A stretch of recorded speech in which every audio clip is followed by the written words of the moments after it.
Magandang tanghali, magandang hapon, magandang umaga po sa inyo lahat. Magandang gabi kung saan man kayo naroon.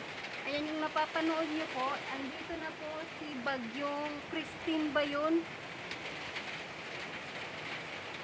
Ayan, nandito na po siya sa Northern Samar. Ayan. Bali pang 2 days na po ngayon na umuulan. At ang mga tao dito, apektado lahat ng trabaho. Kagaya namin, hindi kami makapagtrabaho kasi ang trabaho namin magsasakay ng bangka, pupunta doon, mangunguha ng nipa or tahi. So ayan guys, pending yung aming mga trabaho, kaya pending din yung pagkain. Char. Hindi, joke lang. Kahit papano naman, may nakakain pa naman. Ayan, kahapon gumawa ako ng suman guys dahil ayan na umulan din. Ibininta ko yung suman. Ibinili ko ng gatas ng anak ko. Kahit papano, kumita pa rin ako kahapon ng hapon. Pero sa ngayon, naglilinis ako ng aking pantahi sa pawid. Pero pahinto-hinto guys, dahil ayan, ina-update ko yung panahon. At pinapakaramdaman ko dahil natatakot din pa ako dahil andili po kami sa tabing dagat. Ayan, kung nakikita nyo, ayan, dagat na yan, kulay brown na nga. Kulay brown na po dahil baha na. Then, ito, bahay na namin. Bahay na namin to. Ayan. Dagat at bahay.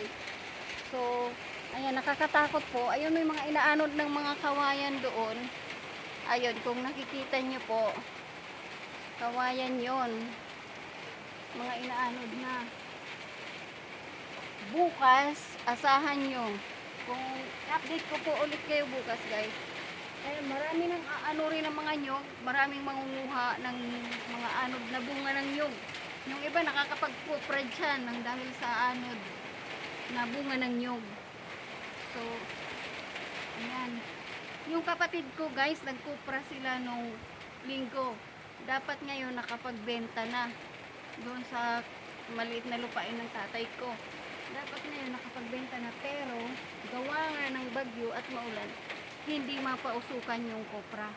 Kaya ayan, walang trabaho guys, wala po ganito po dito pag pag may bagyo, walang trabaho ang mga tao dahil lahat po ng mga tao dito, ayan, sa dagat ang trabaho or sa bukid. Kaya po ganyan ang kaganapan dito sa amin. So ayan po, time check, alas 3 na ng hapon. Mula kaninang umaga, ganito na kalakas yung ulan. Walang tigil po yung ulan. Tapos yung hangin, medyo lumalakas. Habang papagabi, lumalakas yung hangin. Ayan po. Wala po akong load, kaya hindi ko po ma-update. So, bye. Abangan nyo po bukas.